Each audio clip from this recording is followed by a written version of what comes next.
Hello beautiful soul! Welcome back to my channel, Aries Kabayan. This reading is for you. Ano ang dapat natin expectin, no, sa iyo na dito sa pagpasok ng new moon in Taurus May 2024? Anong dapat mong expectin, Aries? This new moon, May 2024. Let me see. Maraming salamat muna sa mga subscriber, new subscriber, cross watcher, at sa mga bago pasok dyan. Welcome na welcome kayo sa bahay ni Ate Aimee. Maraming salamat tayo sa nakataba ng puso niyo mga comments. Dahil halos lahat kayo is resonates. Quick comment lang makabayan ang iyong energy. Is na iwan dyan pati pangalan nyo. Binabasa ko. Baka ko lang yung energy. Makarelate lang kayo sa ating reading. No? At syempre, maraming salamat din sa mga nagpa-personal reading. At kung gusto nyo na personal reading, nasa baba po ng video to how to contact me. At this is a general reading. Aries Kabayan, kuhanin mo lang sa iyo at itapon ang hindi naman para sa iyo. Maaring ito is vice versa, maaring energy mo, energy ng person mo, o energy ng malapit sa puso mo. Maaring nangyayari, o mangyayari pa lang. Maaring related sa work, love, job, friends, family, o co-workers mo. Anong dapat natin expectin mo? No? Tingnan natin. Ang dami na pala, ate. Okay, we have the younger man. Maybe you are dealing o karelasyon mo is a younger man, no? Baka may makilala ka ring new person na younger man, or maaari may kapatid kang younger man. Ganyan, nakita ko dito. I will have the success assured with good plan and hard work. Okay, sinasabi dito na kailangan mong success assured with good plan. Kailangan mo ng magandang plano, no, to assure yung lahat ng mga plano mo para pag nabiyak ito, magsasucess siya na maganda ang kalalabasan, no, and maging hard work. I will have the fox. Oh my God. Ano to? Shrewdness and resourcefulness, especially in business. Medyo ingat din tayo, no, sa nakita ko dito. Kasi the fox is a mapanglinlang na tao para sa akin, no.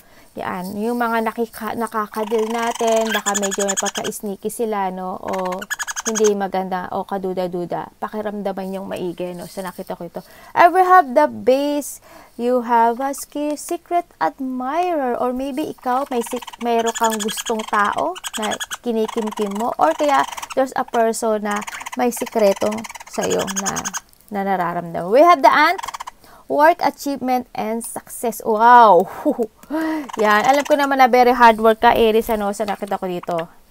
Talaga po, more on success ka, no, nakita ko. And we have the torch, spiritual development, enlightenment, awareness, and understanding. And we have the coin. Oh my God. Nasa iyo na ata lahat. Ano yun? And then, syempre, the coin is coming. And then, the lucky and success, be hard work. And tsaka, kailangan ingat din tayo sa makakasalumuhan natin na mga tao, no? Yan, nakikita ko dito. Yun. Ay, ano to, anak? Bago to, pupo, Anong dapat expectin ni Aries? Ano pa po ang dapat expectin ni Aries this entering ng new moon, May 2024? Please show me, para po kay Aries.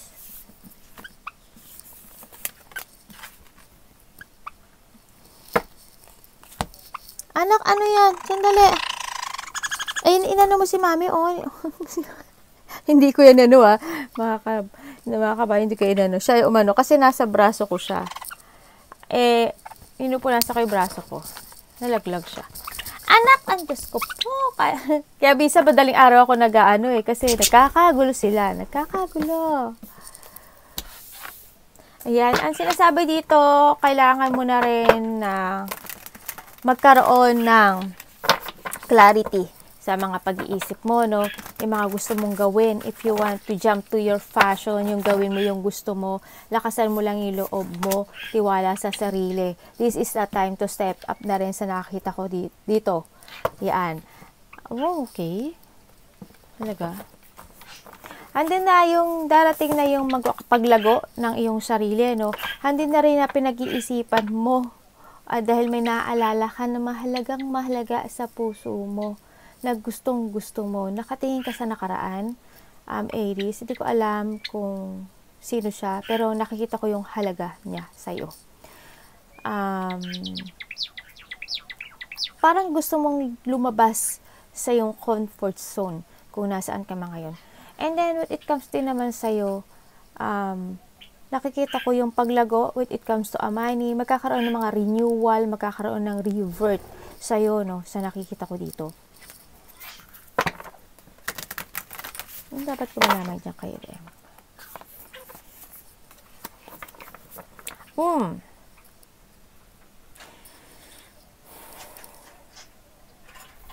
Bakit? Para saan?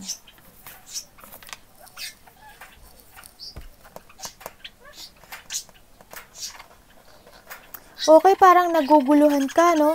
Hindi mo alam kung ano yung gagawin mo sa ngayon, no? May mga parte ka ng buhay na gayon. Hindi mo alam kung... Kasi gusto mong hanapin yung totoong kasiyahan mo, eh. Gusto mong hanapin yung ikasisiya mo. Alam mo yun? Pero naguguluhan ka. Kasi alam mo na may mga masasagasaan. No? Alam mo na may mga masasaktan. Kaya medyo naguguluhan yung utak mo dito. No? Gusto mo mag-try ng ibang landas, pero hindi mo, parang ganun. Okay, parang handun ka sa parte ng buhay mo na tinatanggap mo lang na nasasaktan ka. Maaring nagkaroon ng hiwalayan or nakakaramdam ka ngayon or makakaramdam ka ng hurt, no? Yan, mukhang yung sa iba dito, maaring matagal nyo nang nararamdaman ito, no? Nagkaroon ba ng hiwalayan sa inyo? O nagkaroon ba? Parang magkakaroon ng hiwalayan dito. Bakit? Ay, ano ba yan? Ate. Okay. Alam mo, Aries, tuwing babasahan kita, nalulungkot ako sa basa mo. Maaring vice versa to, i-resonate niya yung sarili niyo. Andito kasi sa parte ng buhay mo na sobrang gustong gusto mo nang lumabas kung nasaan ka ngayon. Pero, iniiyak mo na lang. Alam mo yun? O kaya hindi mo may iniiyak. It's okay to cry. Ha? It's okay lang yan. Umiyak ka para mabawasan yung sakit ng nararamdaman mo. Andito ka kasi sa parte ng buhay mo na nagtitiis ka. Kasi ayaw mo ng gulo.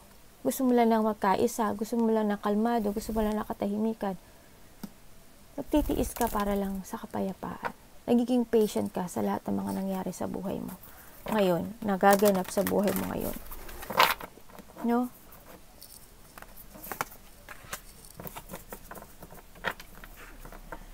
Parang andito ka na rin din naman sa parte ng buhay mo na parang nagpo-focus ka na lang sa trabaho. Yan. Hindi, kahit ang tagal mo nang nararamdaman actually itong sitwasyon na to, no? Ang tagal na. Yan. As in, ang gulo na ang isip mo, Aries. Naguguluhan ako. Naguguluhan ka rin. Alam ko yun.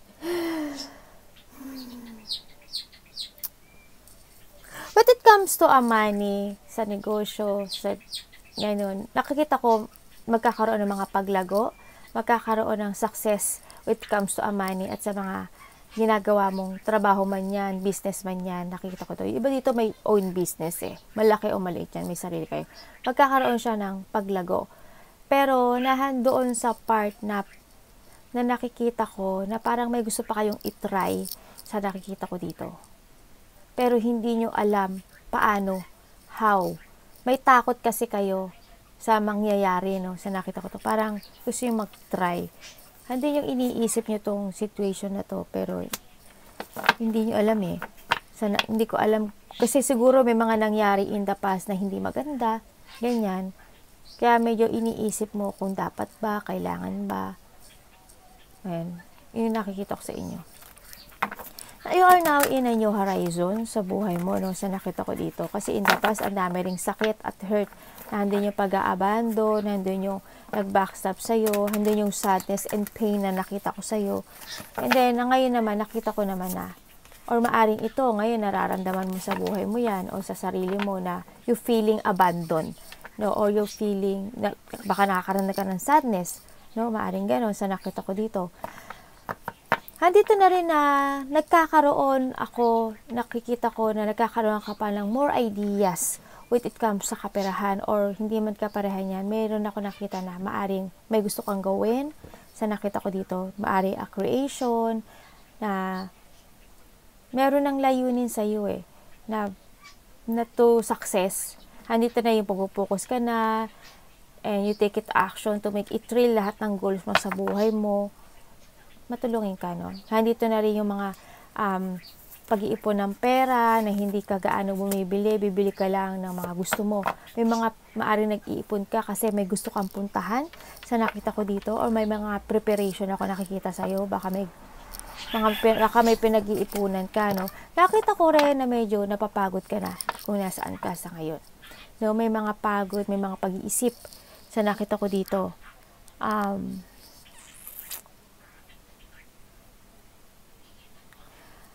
Minsan hinahanap mo na rin yung liwanag, no? Parang, para saan yan? Ang dami mong deep-monded, ang dami mong battle na sinusuong, no?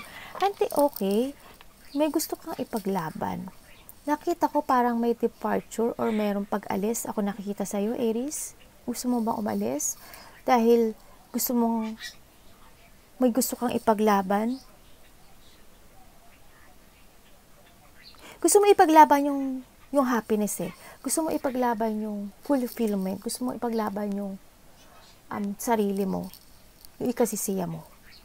Baka umalis ka para sa love. Or maaring baka umalis ka o may gawin ka to travel para sa ikasisiya mo. Maaring magta-try ka na ng another path para sa iyong business, sa iyong trabaho. Maaring ganon o kaya sa tao na gustong gusto mo. No, maaring ganon.